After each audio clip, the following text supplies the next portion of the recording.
Over the past year and a half, I've heard people say they don't feel like they are working from home, but living at work. It's hard to deal with all the competing interests in our lives: work, relationships, family, friends, relaxation, and exercise.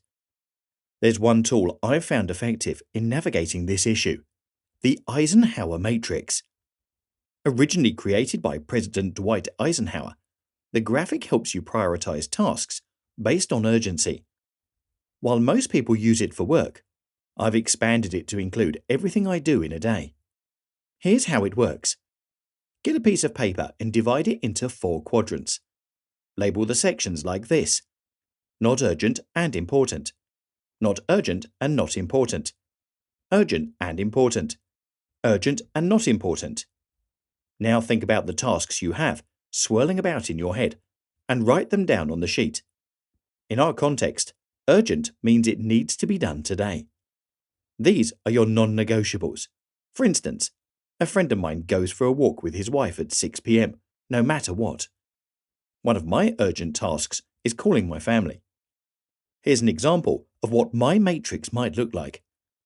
It's okay if you have to add and shuffle around priorities throughout the day.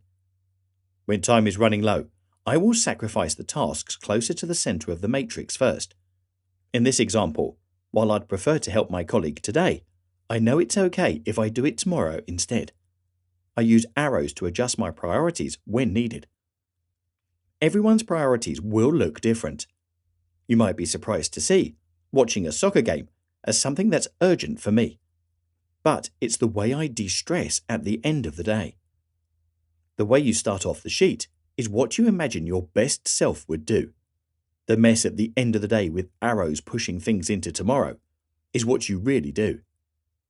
This isn't an exercise to make you feel bad about yourself, but rather to help you close the gap between the real you and your ideal you. It's harder to be in denial about the everyday trade-offs you are making when they are mapped out in front of you. Over time, as you notice less movement on the page, you'll know you're living in greater alignment with what really matters.